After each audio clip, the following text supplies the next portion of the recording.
نحمده ونصلي على رسوله الكريم اما بعد فاعوذ باللہ من الشیطان الرجیم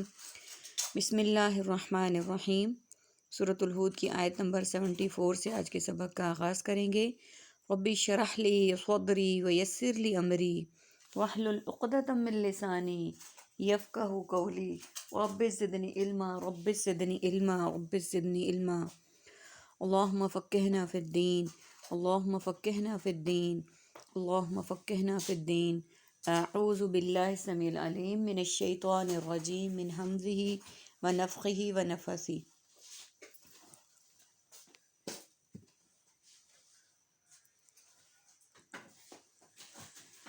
فلما پھر جب ذہبا چلا گیا عن ابراہیم علیہ السلام سے الرؤ خوف، وجاءتہ البشریٰ اور آ گئی اس کے پاس خوشخبری، یجادلنا وہ جھگڑنے لگا ہم سے، فی قوم لوط کی قوم کے بارے میں، ان ابراہیم بے شک ابراہیم علیہ السلام لحلیم یقیناً نہایت بردبار، اواہ بہت آہوزاری کرنے والے، منیب رجوع کرنے والے۔ سب سے پہلے میننگس کو دیکھ لیتے ہیں۔ بشرا خوشخبری، بشارت مبشر بشیر، عشرہ مبشرہ، یجادلنا جنگ و جدل مجادلہ، فی فور فی الحال، اظہار ما فی الضمیر، لحلیم حلیم و بردبار، حلیم الطبع۔ عربک کے ورڈز دیکھیے، ذہبہ چلا گیا، رؤ خوف، جاءت آ گئی، اواہ منیب بہت آہوزاری کرنے والا، رجوع کرنے والا۔ آیت نمبر 74 میں اللہ سبحانہ وتعالیٰ فرما رہے ہیں کہ فرشتے آئے تھے حضرت ابراہیم علیہ السلام کے پاس، اور پہلے حضرت ابراہیم علیہ السلام ان سے ڈرے۔ جب انہوں نے بتا دیا کہ ڈرنا، ہم اللہ کے بھیجے ہوئے فرشتے ہیں، تو اور ہم لوط علیہ السلام کی قوم پر عذاب لے کر آئے ہیں، تو ابراہیم علیہ السلام نے فوراً کہا کہ لوط علیہ السلام کی قوم پر جو وہ عذاب لے کر آئے ہیں، تو وہاں تو لوط علیہ السلام بھی ہیں، تو ان کے بارے میں وہ کہنے لگے کہ ان کے بارے میں کیا ہوگا اگر اس قوم پر عذاب آئے گا۔ یعنی جب وہ اس بات پر آ گئے، ان کو پتہ چل گیا کہ فرشتے ہیں، عذاب کا اللہ تعالیٰ کا پیغام لے کر آئے ہیں، تو چونکہ نبی تھے اور ذرا نبی اور نبی کی پروٹیکشن، تو انہوں نے فوراً کہا کہ ہم لوگ جو ہیں وہ ان کے لیے عذاب لے کر آئے ہیں، لیکن ظاہر اللہ تعالیٰ ضرور جو ہیں وہ بہت زیادہ معاف کرنے والے ہیں، اور جب بھی کسی قوم پر عذاب آتا ہے تو اللہ تعالیٰ اپنے نبی کو اور اس کے ماننے والوں کی حفاظت ضرور کرتے ہیں۔ اور یہاں پہ بھی فرشتوں نے یہی کہا کہ ہم لوط علیہ السلام کو اور ان کی گھر والوں کو اور ان پر ایمان لانے والوں کو بچا لیں گے، صرف سوائے ان کی بیوی کے۔ اچھا، اب دیکھیں آیت نمبر 75 میں لوط کی قوم کے بارے، بے شک ابراہیم علیہ السلام یقیناً نہایت بردبار تھے، یعنی بہت حوصلے والے تھے، بہت برداشت والے تھے، اللہ تعالیٰ کے حکم پر سر جھکانے والے تھے، بہت آہوزاری کرنے والے، یعنی ہر آنے والے مشکل میں، ہر آنے والے معاملے میں اللہ تعالیٰ سے گڑ گڑا کر مانگنے والے تھے، اور رجوع کرنے والے تھے، یعنی وہ ایک دفعہ کوئی چیز مانگ لی اور اس کے بعد نہیں ملی تو پیچھے ہٹ جانے والوں میں نہیں تھے، بلکہ بہت زیادہ رجوع کرنے والے تھے اللہ تعالیٰ کی طرف، اور اللہ تعالیٰ سے مانگ کر ہی رہتے تھے۔ اب یہ ہمارے لیے اس آیت میں بہت بڑا سبق ہے کہ ہم بہت جلد طیش میں آ جاتے ہیں، غصے میں آ جاتے ہیں۔ بردباری کا اللہ سبحانہ وتعالیٰ نے ہمیں بتایا کہ سنت ابراہیمی ہے یہ، اور اسی کو فالو کیا نبی صلی اللہ علیہ وآلہ وسلم نے۔ پھر آنے والی مشکلات میں، تکالیف میں بہت آہوزاری کرنے والے تھے، یعنی ہر لحاظ سے اللہ سے گڑ گڑا کے مانگنے والے تھے، اور ہم تو گلے شکوے شروع کر دیتے ہیں، ہم پر یہ مشکل آ گئی، ہم پر یہ ایسے ہوا، یہ ہوا اور وہ ہوا اور ایسے ہوا اور ویسے ہوا، اور بار بار رجوع کرنے والے تھے، یعنی ہمارا کیا ہوتا ہے کہ ہم اتنے عرصے سے یہ دعا مانگ رہے ہیں، قبول تو ہوتی نہیں، ہماری ہی دعا قبول نہیں ہوتی۔ اب یہ بھی بات ہمارے لیے ایک بہت بڑا مورل سبق ہے کہ اللہ سے بار بار رجوع کریں، آہوزاری کریں، گڑ گڑا کر مانگیں۔ کیسے ہو سکتا ہے کہ اللہ سبحانہ وتعالیٰ ہم پہ اپنی رحمت تمام نہ کریں؟ ہم میں کمی ہے، ہمیں مانگنا نہیں آتا، جیسے حضرت ابراہیم علیہ السلام نے کیا، ہمیں بھی ویسے ہی کرنا ہے۔ یا ابراہیم، اے ابراہیم علیہ السلام، اعرض اعراض کر، عن ھذا اس سے، انہو بے شک یہ حقیقتاً قد جاءکم البتہ تحقیق آیا، امر ربی کا تیرے رب کا حکم، وانہم اور بے شک وہ، آتیہم آنے والا ہے ان پر،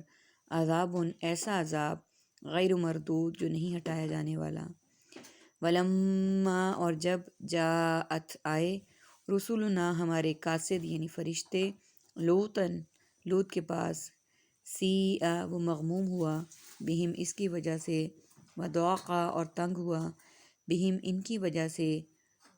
ذرعا دل میں، وقالا اور کہا، ھذا یوم عصیب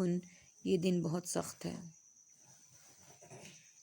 سب سے پہلے میننگز کو دیکھ لیتے ہیں۔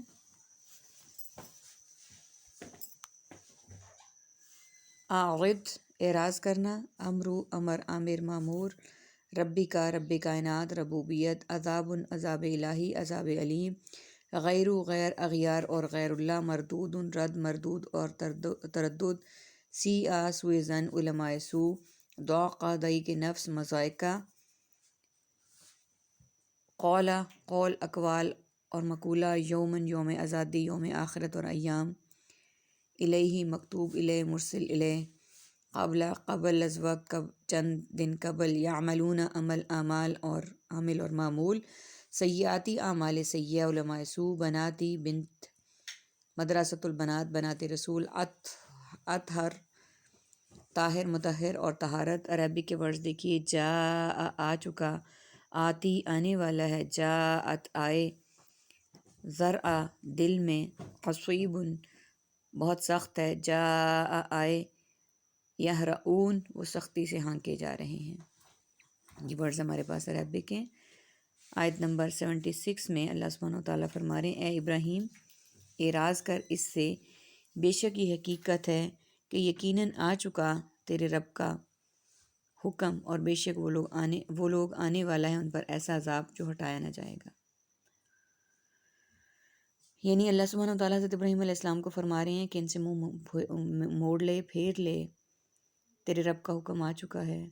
جو اپنے پر ظلم کرتا ہے، اپنے پر ظلم یہ ہے کہ اللہ تعالیٰ کے احکامات کو نہیں مانتا، اللہ تعالیٰ کے نبی کے احکامات کو نہیں مانتا، تو ان پر جو عذاب آ چکا ہے وہ ہٹایا جانے والا نہیں ہے۔ آیت نمبر 77، اور جب آئے ہمارے قاصد فرشتے لوط کے پاس،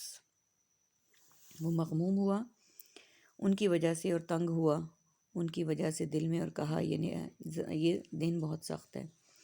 بات یہ تھی کہ حضرت لوط علیہ السلام کے پاس جب فرشتے پہنچے، حضرت ابراہیم علیہ السلام کے پاس وہ انسانی شکل میں آئے تھے، اور حضرت لوط علیہ السلام کے پاس وہ نوجوانوں کی شکل میں گئے، اور حضرت لوط علیہ السلام کی قوم وہ واحد قوم ہے جنہوں نے یہ برائی شروع کی تھی کہ وہ مردوں کے ساتھ، ہم جنسوں کے ساتھ جو ہے وہ زیادتی کرتے تھے اور اپنی نفسانی خواہشات کو اس طرح پوری کرتے تھے۔ حضرت لوط علیہ السلام کی قوم سے پہلے کبھی بھی کسی نے اس طرح کا کوئی روش اختیار نہیں کی، اس لیے قیامت تک آنے والے تمام جو نفسانی خواہشات جو ہم جنس والی ہیں اس کے موجد کہہ لیں یہ ہیں، اور ان کو اس کا وہ گناہ میں شامل ہیں۔ تو انہوں نے، حضرت لوط علیہ السلام کی قوم نے کہا کہ ہمیں یہ خوبصورت نوجوان چاہیے، اس کے لیے حضرت لوط علیہ السلام اس پر بہت شرمندہ ہوئے، اور ان کو پتہ چل چکا تھا کہ اللہ تعالیٰ کی طرف سے بھیجے ہوئے فرشتے ہیں، تو انہوں نے اتنا زیادہ وہ دکھی ہوئے کہ انہوں نے کہا کہ تنگ ہوا ان کی وجہ سے ان کا دل، اور انہوں نے کہا کہ یہ دن میرے پہ بہت سخت ہے، کہ ہائے میں اس دن کے آنے سے پہلے کیوں نہ چلا گیا، کہ میری قوم جو ہے وہ آئے ہوئے فرشتوں کے ساتھ ایسے کر رہی ہے، اور ایسی برائی کا ارتکاب کر رہی ہے جو اس سے پہلے کبھی کسی نے نہیں کی تھی۔ اللہ تعالیٰ سے دعا ہے کہ اللہ تعالیٰ ہمیں اپنے نبیوں کی پیروی کرنے والا بنائے، ان کے نقش قدم پر چلنے والا بنائے، صراط مستقیم پر رکھے، ہمیں ہر برائی سے محفوظ رکھے، اور اپنے خاص مقرب بندوں میں داخل کریں، آمین ثم آمین۔ یہاں پہ ہمارے لیے ایک اور بھی سبق ہے کہ اللہ تعالیٰ کے پیارے نبی حضرت ابراہیم علیہ السلام نے جو نبی صلی اللہ علیہ وسلم جو اپنے مہمانوں کی مہمانداری کے لیے فوراً تیاری کی، وہ بھی ہمارے لیے ایک مشعل راہ ہے، ہمارے لیے ایک نقطہ ہے کہ ہم خواتین کے لیے خاص طور پر کہ دیکھتے مہمان کو ماتھے پہ تیونیاں چڑھانا یا یہ یا وہ یا اس طرح سے، یہ بھی خلاف سنت ہیں، ہم قوم ابراہیم ہیں، ہم قوم محمدی صلی اللہ علیہ وآلہ وسلم ہیں. ہمارے لیے اپنے ہر نبی کی تمام باتیں قابل عمل ہیں. اللہ تعالیٰ سے دعا ہے کہ اللہ تعالیٰ ہمیں ان سب پر عمل کرنے کی توفیق عطا فرمائے. آمین ثم آمین. وآخر دعوانا الحمد للہ رب العالمین. سبحانک اللہم وبحمدک نشہد ان لا الہ الا انت نستغفرک ونتوب الیک. السلام علیکم ورحمۃ اللہ وبرکاتہ.